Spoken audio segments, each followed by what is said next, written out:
Hi friends, நம்ம விஜய் மல்லி ஸ்டோரியில் வந்து பல நாள் திருடன் ஒரு நாள் அகப்படுவாங்கிற மாதிரி தான் வந்து பார்த்திங்கன்னா ராஜி அனுப்பின ஆள் வந்து விஜய் கிட்ட சிக்கிட்டாங்க அப்படின்னு சொல்லலாம்.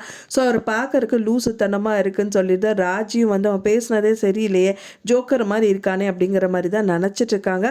ஸோ அதே மாதிரி தான் வந்து பார்த்திங்கன்னா நான் ஜோக்கர்லாம் கிடையாது மேடம், நான் கண்டிப்பாக பண்ணிடுவேன் அப்படிங்கிற மாதிரி சொல்லியிருந்தாரு. ஸோ அதே மாதிரியே ஜோக்கர் அப்படிங்கிற மாதிரியே விஜய் கிட்ட மாட்டிக்கிட்டாரு அப்படின்னே சொல்லலாம்.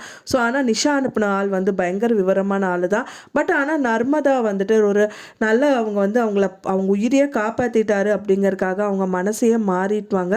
ரொம்ப நல்ல ஃபேமிலி, அவங்கள ஏன் நம்ம குட்டை குளிக்கணும், நம்மளை காப்பாற்றிட்டாங்களே, நம்ம கெட்டவங்கன்னு கூட அவங்களுக்கு தெரியாது, இருந்தாலும் அவங்க நல்ல மனசோட நம்மளை காப்பாற்றினாங்களே அப்படின்னு சொல்லிட்டு அவங்க ஒரு விதத்தில் மாறிட்டாங்க.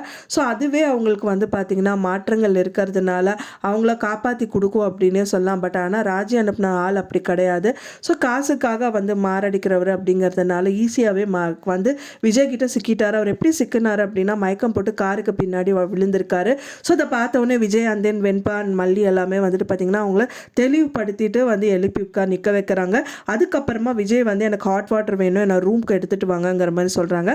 சரி சார் கொண்டு வரேன் அப்படின்னு சொல்லிட்டு அவரும் வந்துட்டு பார்த்திங்கன்னா ஹாட் வாட்டர் கொண்டு வராரு. ஸோ அந்த டயத்தை பயன்படுத்திட்டு விஜய் வந்து அவரை போட்டு மண்டையிலே அடிச்சிடுறாரு. அடித்ததுக்கப்புறம் மல்லி அங்கேருந்து வந்துட்டு என்னங்க என்ன பண்ணுறீங்கிற மாதிரி கேட்குறாங்க. அப்போ தான் அவரை பற்றி உனக்கு ஒன்றுமே தெரியாதுங்க பாரு அப்படிங்கிற மாதிரி ஃபோனை காமிக்கிறாரு. ஸோ அந்த ஃபோனில் என்ன இருக்குது அப்படின்னு பார்த்தீங்கன்னா அவங்களோட அக்கா ராஜியோட நம்பர் தான் பாஸ்ன்னு சேவ் பண்ணி வச்சுருக்காரு. ஸோ அதை பார்த்தோன்னே செம்ம ஷாக்கிங் ஆயிடுறாங்க மல்லி.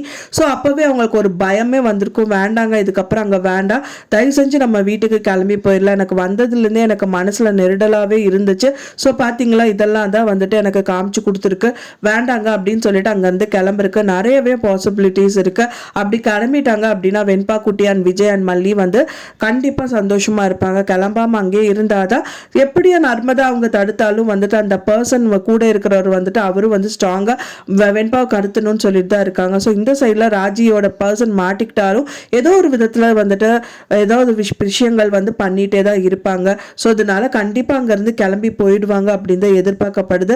ஒன்ஸ் அங்கே கிளம்பி மட்டும் போயிட்டாங்கன்னா விஜய் இது வரைக்கும் வந்து அவங்க அக்காவை பார்த்து மிரட்டிட்டெல்லாம் வராமல் இருந்தார். அதுக்கப்புறமா செம்மையாக வந்துட்டு ஒரு ட்விஸ்ட்டு காத்துட்டே இருக்கு அவங்க அக்காவுக்கு அப்படின்னே சொல்லலாம். பயங்கரமாக ஒரு அடி கொடுத்துட்டே வரக்கு கூட பாசிபிலிட்டிஸ் நிறையாவே இருக்குது.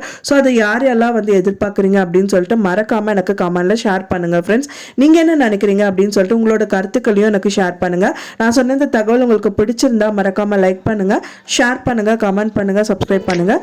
மேலும் இன்னொரு மல்லி சீரியல் அப்டேட்டோட நெக்ஸ்ட் மீட் பண்ணுறேன். தேங்க்ஸ் ஃபார் வாட்சிங் மை டியர் ஃப்ரெண்ட்ஸ். நெக்ஸ்ட் வீடியோவில் பார்க்கலாம்.